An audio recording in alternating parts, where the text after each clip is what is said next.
everyone. I'm Dr. Vahini, working as Associate Product Manager for Enzyme Portfolio at Kemin Industries. In the recent times, poultry industry has been facing significant challenges around supply and the raw material availability, especially with the key synthetic amino acids.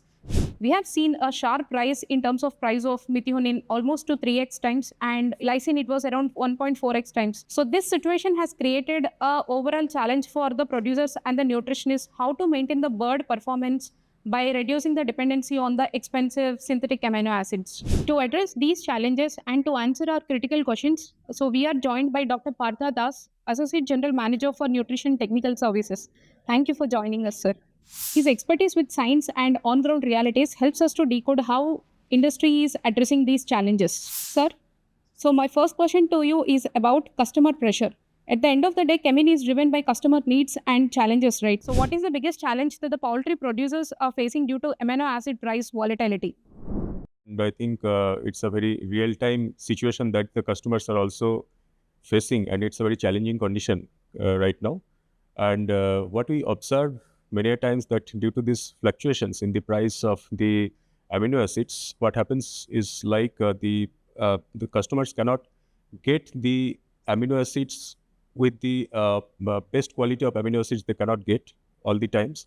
And also what is happening is they have to increase their formulation costs by certain amount. They have to increase it. And what we are also finding that the formulation costs are increasing by close to, I can say, if I talk on a very practical ground, it will be close to 120 to 150 rupees per ton of feed. The formulation cost is also increasing. If we compare the cost of the commonly used synthetic amino acids like methionine, lysine, threonine, and valine, altogether, this formulation cost will increase to the tune of around 130 to 150 rupees almost. So this is one of the important areas that customers are also should look into how to reduce the formulation cost. Secondly, they cannot maintain a good quality of feed because many times they have to procure these synthetic amino acids from poorer sources or maybe not that much authentic. So in that case, the performance of the birds related to and even these morbidity factors or maybe the mortality factors that can also be severely impacted, and that can be a serious issue in terms of these productivity parameters of these birds. So it is clear that the customer pressure is influencing the decision making at the farm level. So this brings me to the next question. It is about the cost versus performance.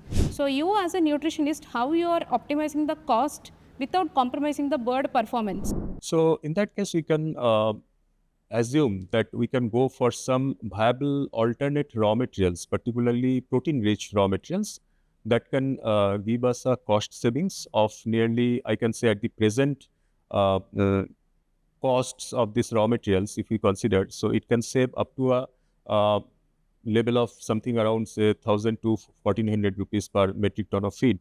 Secondly, what you can do is like we have to apply the right matrix from the enzymes, whatever we are using.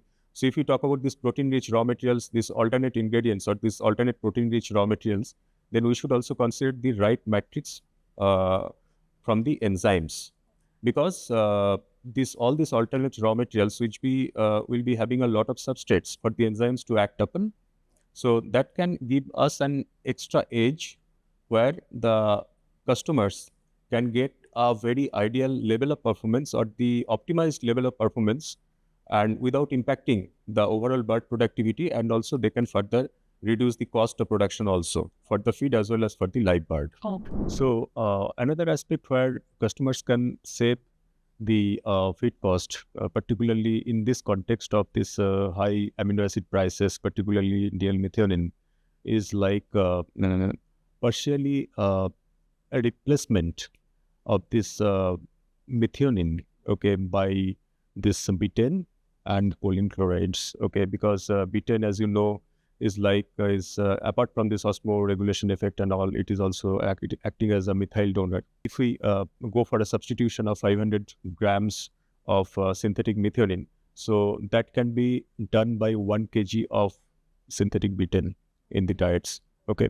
And secondly is like choline chloride. So that can also partially replace this synthetic amino acid, synthetic methionine. but the efficacy of this choline chloride is almost half that of betaine.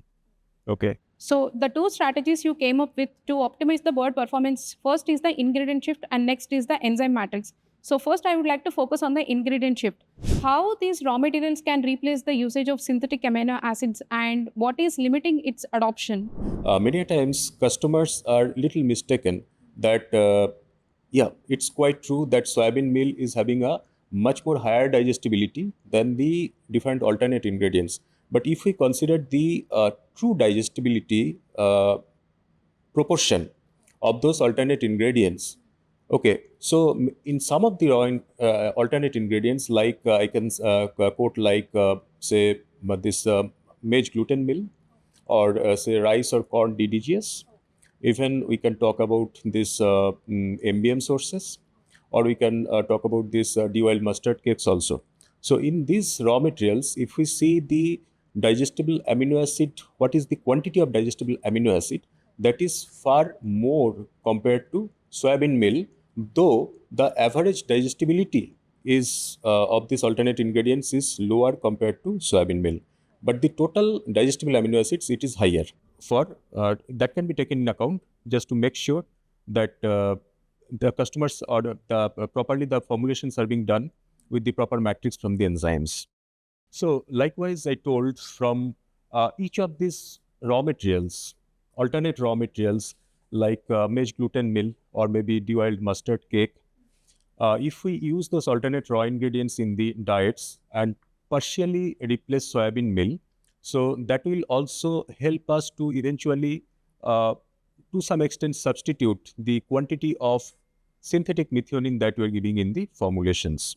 So just for example, if we talk on a very practical ground, when we are adding some maize gluten meal kind of product at some ideal proportions of say some 3 to 4% in the diets, so it can easily replace some 250 to 300 grams of synthetic methionine, by which customers can to some extent reduce the dependency on the synthetic methionine. So if we take on an additive effect, the total quantum of this synthetic methionine replacement by these alternate ingredients safely can be done up to a level of 800 grams to 1 kilo.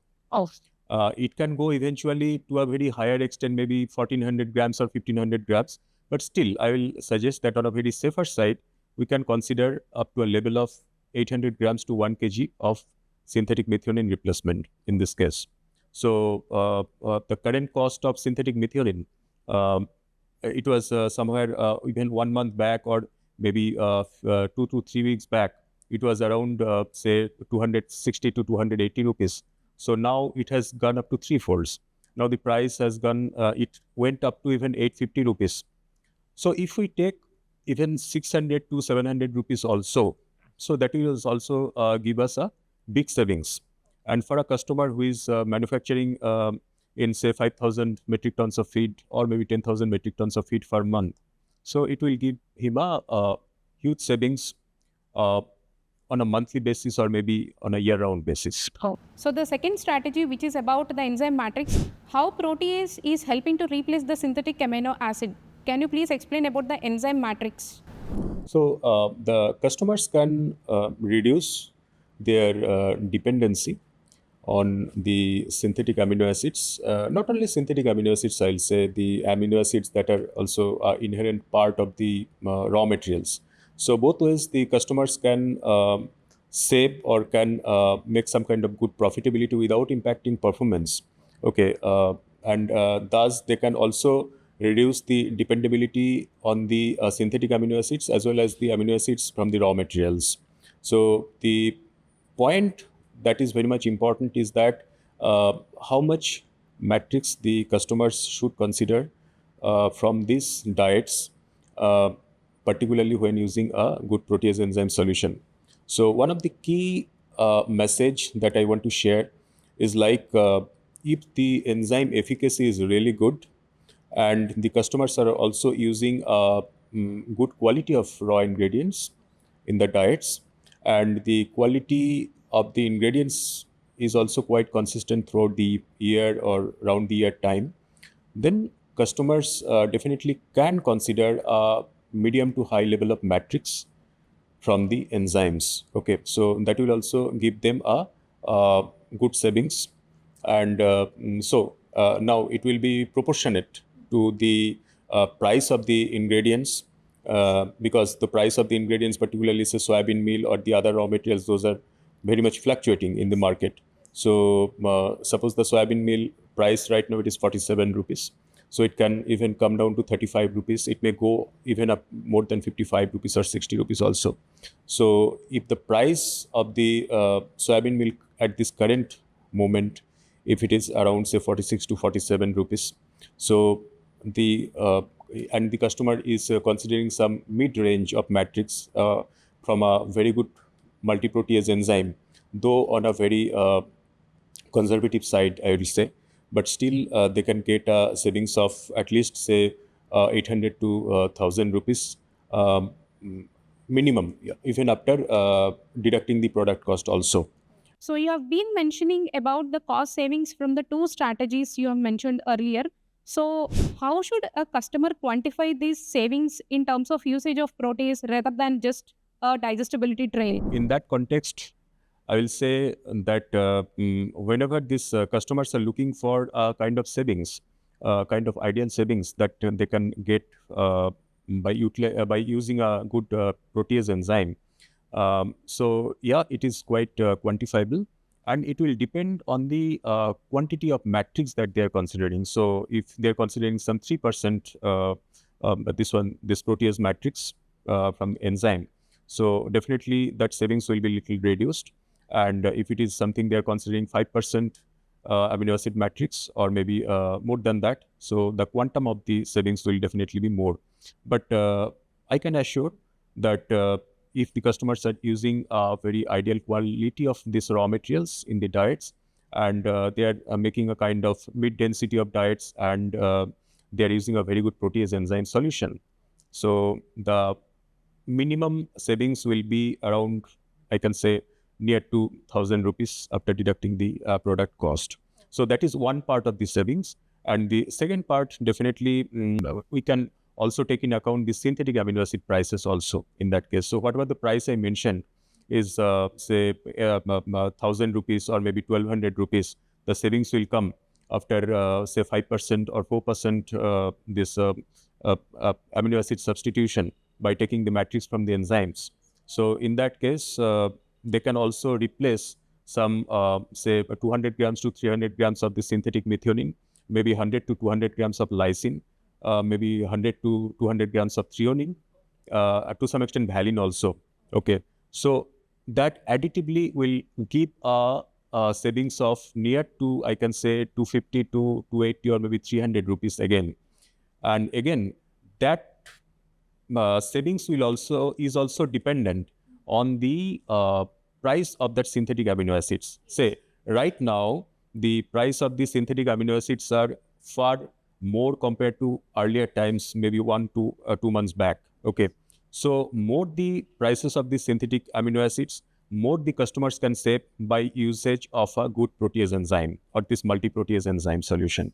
So the customers can get a both way benefit. Okay, so one is the usage of the with the usage of this proper matrix, he can get this savings of near to, as I mentioned, like 800 to maybe 1000 or 1200 rupees savings. So that will also include savings of this synthetic amino acid substitution that itself covers a level of something around, I can say, 200 to 300 rupees per metric ton of feed. So if I talk about a customer who is producing, say, 5,000 metric tons or 10,000 metric tons of feed, so it will be a huge savings for that customer, which you can save over a period of time. And so all these things will depend on certain aspects, that what quality of raw materials he is procuring. It will also depend on his purchase decisions, that how amicably or how judiciously he can take those purchase decisions for procuring the right raw material for his diets. So this is all about this quantification of the savings by a good protease enzyme solution. that the customer can eventually get the benefit from. As we wrap up, one thing was very clear. Poultry nutrition is no longer about meeting the requirements. It is about maximizing the efficiency. This is exactly what we do at Kemin. We push our customers beyond the conventional formulations towards the value-driven approach. So in the context of mitigating challenges of rising amino acid price volatility, the first strategy, which is the alternative raw material shift. So, judicious usage of these raw materials would help to reduce the cost of synthetic amino acids and help the bird performance. So, regarding the next strategy, usage of a good quality multi-protease solution in the feed, it is no longer acting as an additive, but it is a strategic tool to maintain a consistent performance of the bird. It's great to have your perspective on such crucial topic at this point of time, sir. Thank you. Thank you so much, Dr. Vahini.